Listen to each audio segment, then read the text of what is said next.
L'économie américaine connaît un essor sans précédent. Depuis mon élection, nous avons ajouté 10 000 milliards de dollars à notre richesse. Notre bourse a atteint un niveau sans précédent et le taux de chômage connaît son taux le plus bas en 15 ans. Les Afro-Américains, les Hispano-Américains, les Asio-Américains ont tous obtenu les meilleurs résultats jamais enregistrés. Nous avons créé de nouveaux emplois, dont un demi-million d'emplois dans le secteur industriel. Nous avons promulgué les plus grandes réductions d'impôts dans l'histoire des États-Unis. Nous avons lancé la construction d'un mur à la frontière. Nous avons renforcé la sécurité de nos frontières. Nous avons obtenu un financement record pour notre armée, 700 000 milliards de dollars. 700 milliards de dollars cette année, 710 milliards l'année prochaine. Notre armée sera bientôt plus puissante qu'elle ne l'a jamais été. En d'autres termes, les États-Unis sont plus forts, plus sûrs, plus riches qu'ils ne l'étaient lorsque j'ai pris mes fonctions il y a moins de 2 ans. Nous défendons l'Amérique,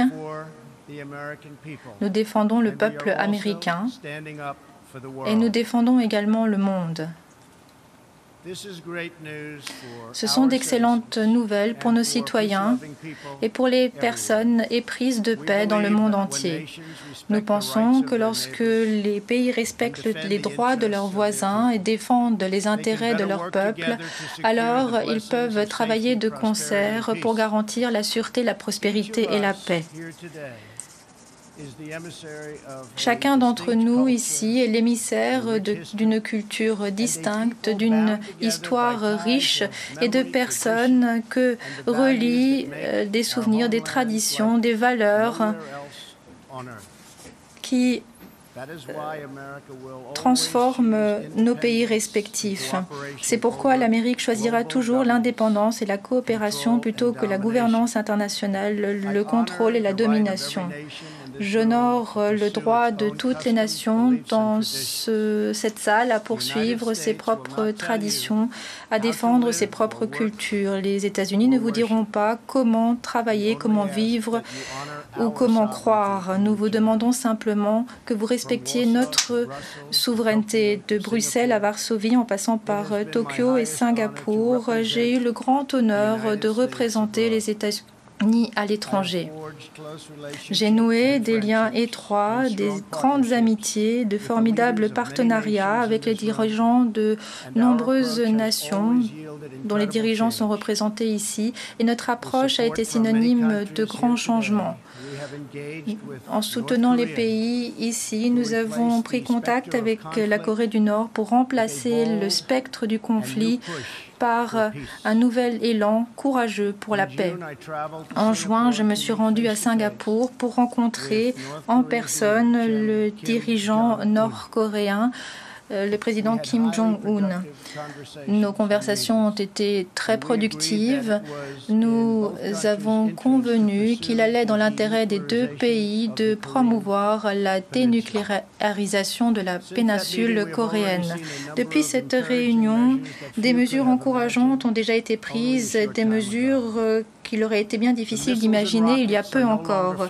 Les missiles et les roquettes ne volent plus tous azimuts, les essais nucléaires ont cessé, certaines installations militaires sont déjà démantelées, nos otages ont été libérés et comme promis, les dépouilles de nos héros tombés au champ d'honneur sont revenus aux États-Unis pour qu'ils puissent reposer en paix sur le territoire américain. J'aimerais remercier le président Kim pour son courage et pour les mesures qu'il a prises, même s'il reste encore beaucoup à faire. Les sanctions resteront en place jusqu'à la dénucléarisation. J'aimerais également remercier les nombreux États membres qui nous ont prêté leur concours pour que nous puissions en arriver là. C'est un moment bien plus important que ce que l'on pourrait croire, bien plus important. Nous avons tous besoin d'un soutien majeur à l'avenir. J'aimerais remercier le président Moon de la Corée du Sud, le Premier ministre Abe du Japon et le président Xi de la Chine. Au Moyen-Orient, notre nouvelle approche porte également ses fruits. Des changements historiques se produisent. Après mon voyage en Arabie Saoudite l'année dernière, les pays du Golfe ont ouvert un nouveau centre pour lutter contre le financement du terrorisme. Ils mettent en œuvre de nouvelles sanctions et collaborent avec nous pour identifier les réseaux terroristes. Ils assument davantage de responsabilités pour lutter contre le terrorisme et l'extrémisme dans leur propre région. Les Émirats arabes unis, l'Arabie saoudite et le Qatar se sont engagés à verser des millions de dollars pour aider les peuples de Syrie et de Yémen. Ils réfléchissent à plusieurs solutions pour mettre un terme à l'horrible guerre civile qui fait rage au Yémen. Au bout du compte, il incombe aux nations de la région de décider de l'avenir qu'ils souhaitent pour eux et pour leurs enfants. C'est pour cette raison que les États-Unis travaillent avec le Conseil de coopération du Golfe, la Jordanie et l'Égypte afin d'établir une alliance régionale stratégique pour que les nations du Moyen-Orient puissent prospérer et garantir la sécurité et la paix de leur pays. Grâce à l'armée des États-Unis, grâce à notre partenariat avec bon nombre de nations, je suis heureux d'annoncer que les assassins assoiffés de sang, l'EIL, ont été chassés du territoire qu'ils occupaient à une époque en Irak et en Syrie. Nous continuerons à travailler avec nos amis et nos alliés pour éviter que les terroristes disposent de financement ou de moyens pour infiltrer nos frontières. La tragédie qui perdure en Syrie nous fend le cœur. Notre objectif commun doit être le suivant, la désescalade du conflit militaire ainsi qu'une solution politique qui respecte les désirs du peuple syrien. Ainsi, nous exhortons le processus de paix piloté par les Nations Unies à reprendre, mais soyez-en assurés, les États-Unis réagiront si des armes chimiques sont utilisées par le régime Assad.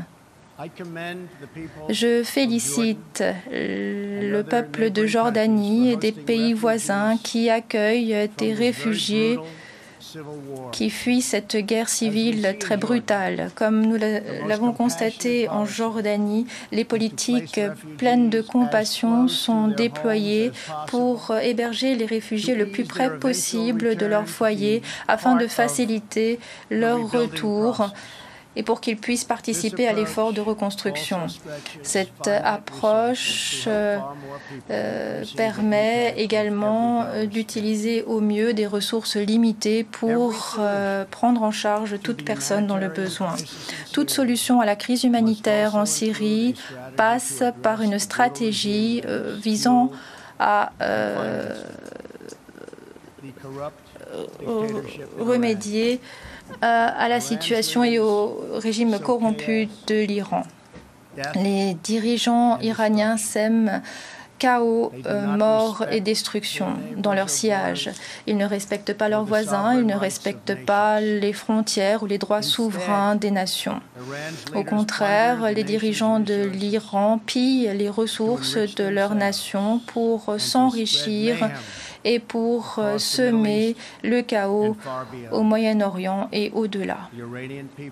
Le peuple iranien est indigné à juste titre parce que leurs dirigeants ont détourné des millions de dollars du trésor iranien. Ils ont saisi des parties importantes de l'économie. Ils ont piller les fonds religieux, le tout pour s'enrichir et pour envoyer leurs alliés faire la guerre. Ce n'est pas une bonne chose. Les voisins de l'Iran ont payé un lourd tribut à ce programme d'agression et d'expansion.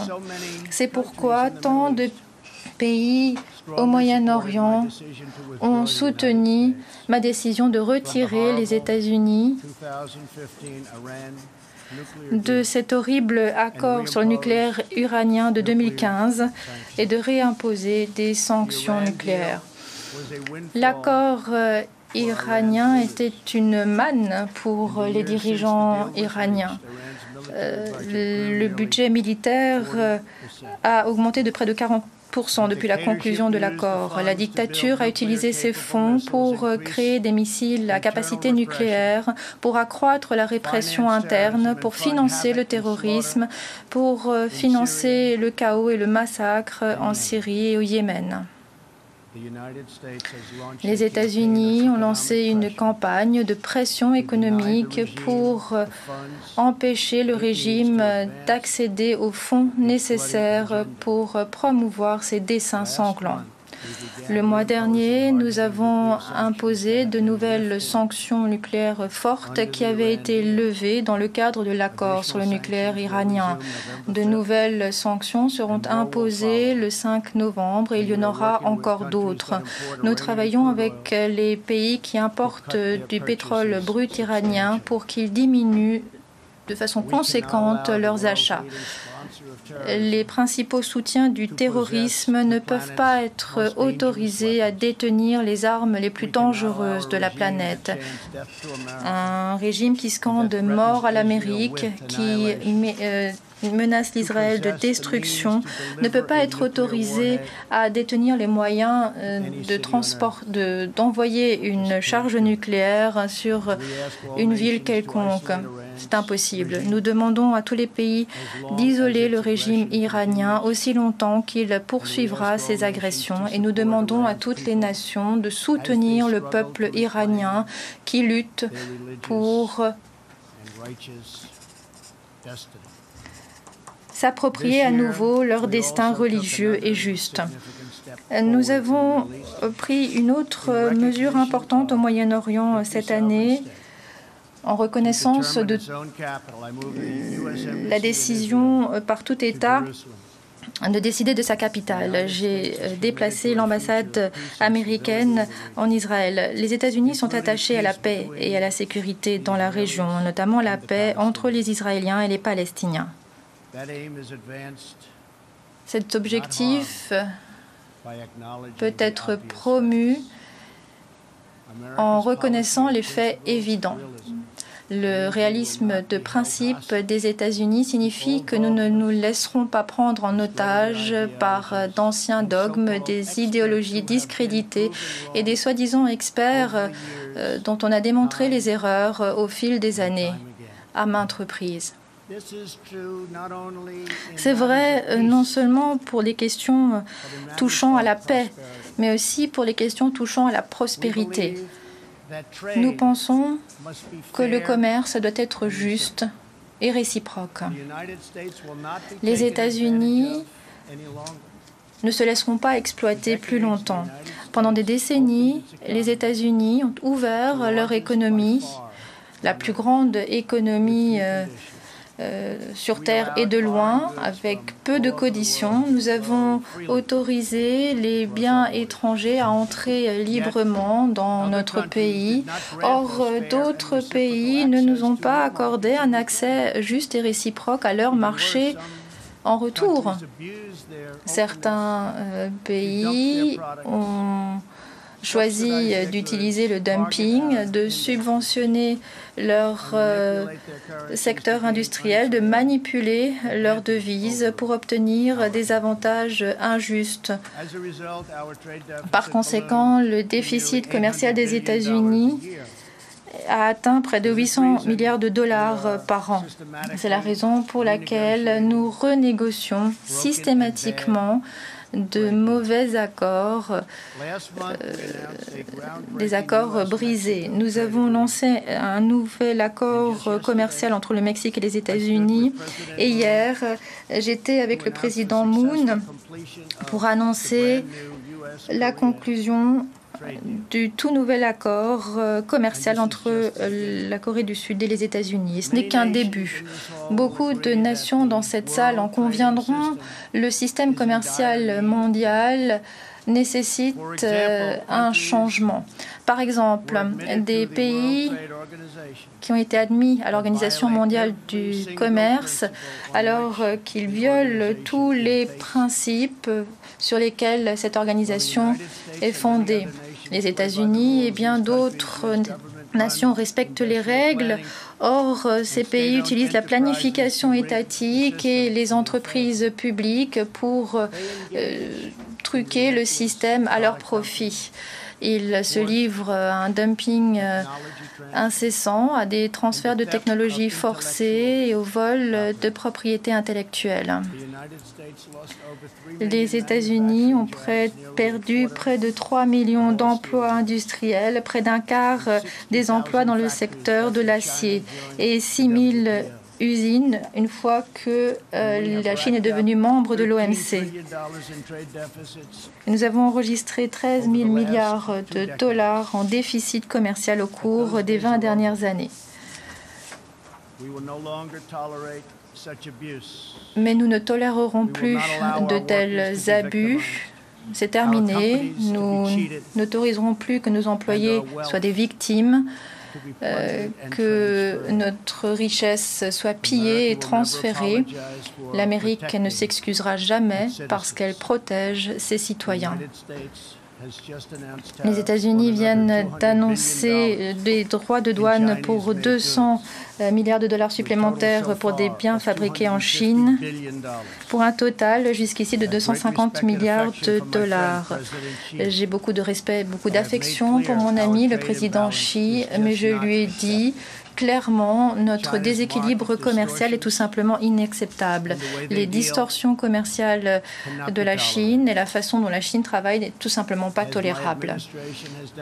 Comme mon administration l'a montré, l'Amérique agira toujours pour défendre nos intérêts nationaux. L'année dernière, j'ai pris la parole à cette Assemblée et j'ai dit que le Conseil des droits de l'homme était devenu une source de honte pour cette institution, protégeant des acteurs qui violent gravement les droits de l'homme tout en dénonçant les États-Unis et leurs nombreux alliés. Notre ambassadeur auprès des Nations Unies, Nikki Haley, a présenté un programme clair de réforme, mais en dépit de mises en garde répétées, aucune mesure n'a été prise. Par conséquent, les États-Unis ont choisi la seule issue responsable. Nous nous sommes retirés du Conseil des droits de l'homme. Nous n'y retournerons pas, à moins qu'il y ait de vraies réformes. Pour les mêmes raisons, les États-Unis n'apporteront aucun soutien pour reconnaître la Cour pénale internationale. En ce qui concerne les États-Unis, la CPI n'a pas de compétence, pas de légitimité et pas d'autorité.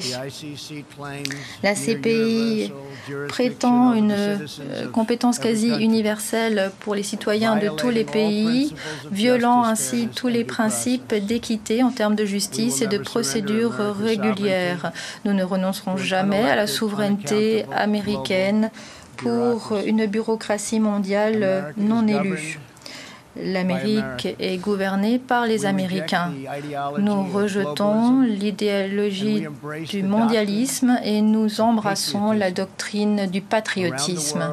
Dans le monde entier, des nations responsables doivent se défendre contre les menaces qui planent sur leur souveraineté, non pas simplement par la gouvernance mondiale, mais par d'autres formes de domination et de collusion également. En Amérique, nous en sommes profondément convaincus, la sécurité de l'énergie est capitale pour nous et pour nos alliés. Nous sommes le plus grand producteur d'énergie. Partout dans le monde, les États-Unis sont prêts à exporter notre pétrole abondant et abordable, notre charbon propre et notre gaz naturel. L'OPEP et les pays de l'OPEP, comme à l'accoutumée,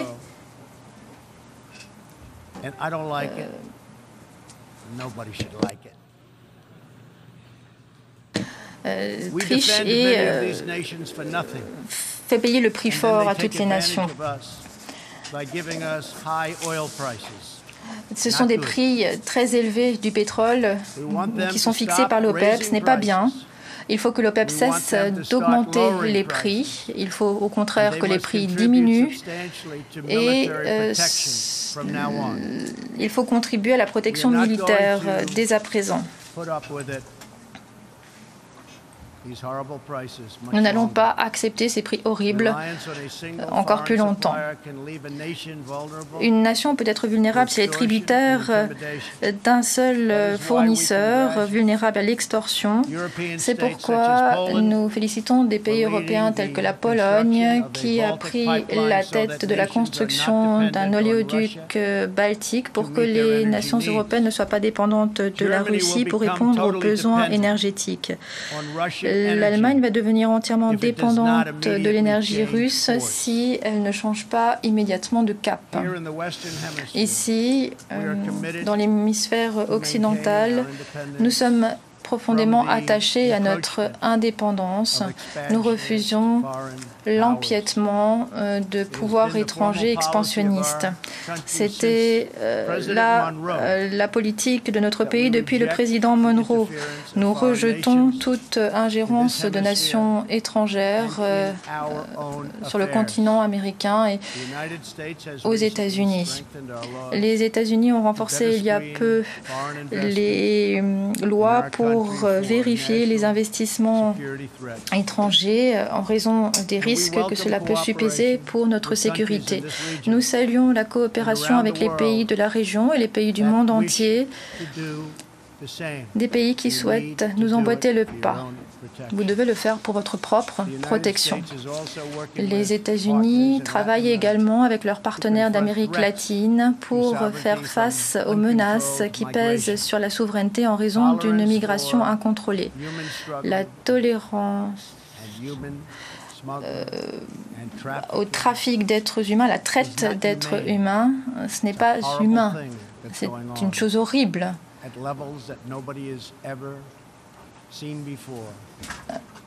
C'est une ampleur sans précédent, c'est très cruel.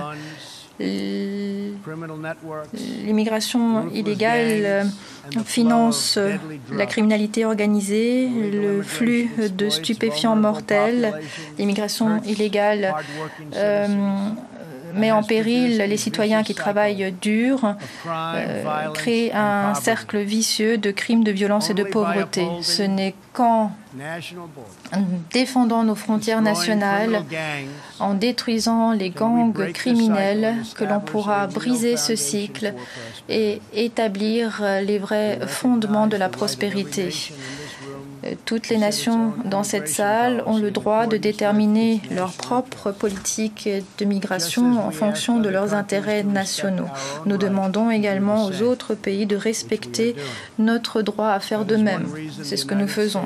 C'est pourquoi les États-Unis ne participeront pas au nouveau pacte mondial sur la migration. La migration ne devrait pas être régie par un organe international qui ne rend pas de compte à nos propres citoyens. Au bout du compte, la seule solution à long terme de la crise de la migration, c'est d'aider les personnes à forger des avenirs meilleurs dans leur pays d'origine. Il faut rendre leur grandeur à ces pays. À l'heure actuelle, nous sommes témoins d'une tragédie humaine. En guise d'exemple, le Venezuela. Plus de 2 millions de personnes ont fui les angoisses infligées par le régime socialiste Maduro et les parrains cubains. Il y a peu encore, le Venezuela était l'un des pays les plus riches du monde. Aujourd'hui, le socialisme a poussé ce pays vers la faillite. La population souffre de pauvreté abjecte. Là où le socialisme, là où le communisme ont été introduits, il y a eu déchéance et souffrance. La soif de pouvoir du socialisme entraîne l'expansion, l'incursion et la répression. Toutes les nations du monde devraient résister au socialisme et à la misère que le socialisme entraîne pour tous. Dans cet esprit, nous demandons aux Nations réunies ici de se joindre à notre appel pour demander le rétablissement de la démocratie au Venezuela. Aujourd'hui, nous annonçons de nouvelles sanctions contre le régime oppressif. Nous ciblons le cercle des proches et des conseillers de Maduro. Nous sommes reconnaissants à tout le travail effectué par les Nations unies pour aider les peuples du monde à construire des vies meilleures pour eux et pour leurs familles. Les États-Unis constituent le plus grand donateur au monde, de loin, le plus grand donateur d'aide étrangère, mais l'on ne nous donne pas grand-chose à nous. C'est pourquoi nous examinons de très près l'aide étrangère versée par les États-Unis. Mike Pompeo sera chargé de cet examen.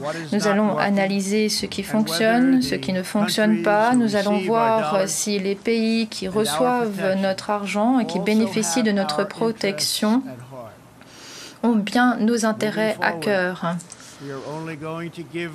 À l'avenir, nous ne verserons de l'aide étrangère qu'à ceux qui nous respectent et très franchement, qui sont nos amis. Et nous espérons que d'autres pays joueront leur rôle et financeront leur défense. Les États-Unis souhaitent que les Nations unies soient plus efficaces et plus redevables. Je l'ai dit à maintes reprises. Les Nations unies ont un potentiel illimité. Dans le cadre de nos efforts de réforme, j'ai dit à nos négociateurs que les États-Unis ne paieraient pas plus de 25% du budget du maintien de la paix. Nous souhaitons ainsi encourager d'autres pays à contribuer et à payer leur part. Nous souhaitons passer des contributions mises en recouvrement aux contributions volontaires pour que nous puissions cibler les ressources des États-Unis sur les programmes qui enregistrent le plus de succès. Si chacun de nous joue son rôle, si chacun paye sa part, alors nous pourrons promouvoir les aspirations les plus nobles des Nations unies. La paix sans crainte, l'espoir sans désespoir, la sécurité sans excuse. L'histoire est importante dans cette salle et je pense à tous ceux qui sont venus prendre la parole à cette tribune. Et c'est la même question qui se pose, la question qui résonne dans les discours, dans les résolutions, ces paroles, ces espoirs. Quel est le monde que nous laisserons à nos enfants?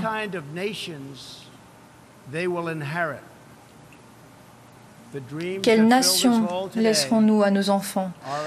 Les rêves qui émaillent cette salle sont aussi divers que les nations représentées ici.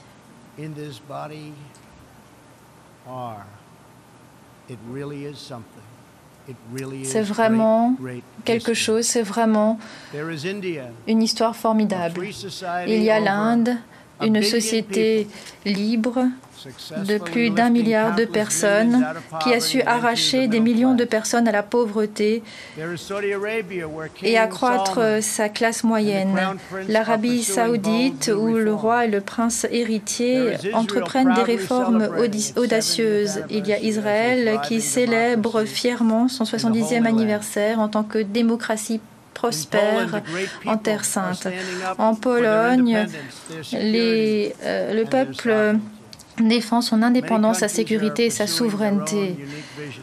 Beaucoup de pays poursuivent leur propre vision, leur vision unique, forgent leur propre avenir et tentent de réaliser leurs rêves, leur destin, leur héritage.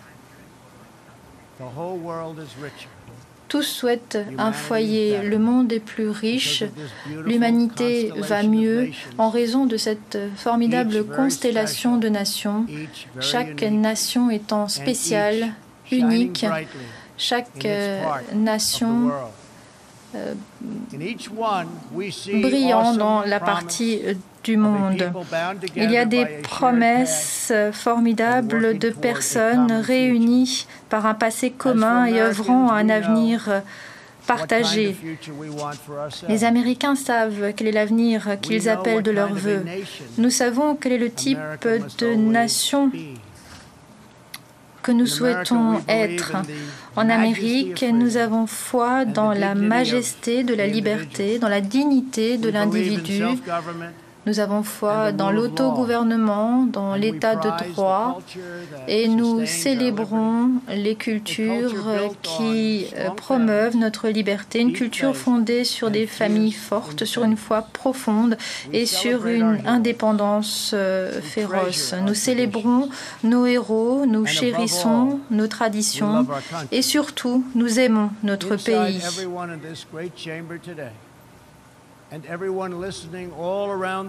Pour tous ceux dans cette salle, pour tous ceux qui nous écoutent dans le monde entier, il y a un cœur de patriote qui bat, un cœur qui ressent le même amour pour sa nation, la même loyauté intense pour votre patrie. Cette passion qui consume le cœur des patriotes et l'âme des nations a été source d'inspiration pour les réformes et pour les révolutions, pour les sacrifices et pour l'abnégation, pour les percées scientifiques et pour d'extraordinaires œuvres d'art. Notre tâche, c'est de ne pas le gommer, mais bien de l'embrasser. Nous devons nous fonder sur cette sagesse ancienne de trouver la volonté de rendre nos nations plus grandes, nos régions plus sûres, notre monde meilleur. Pour libérer ce potentiel fabuleux dans nos peuples, nous devons défendre les fondements des nations souveraines et indépendantes sont les seuls vecteurs ayant permis de faire survivre la liberté, où la démocratie a perduré, où la paix a prospéré. Nous devons donc protéger notre souveraineté et notre chère indépendance par-dessus tout.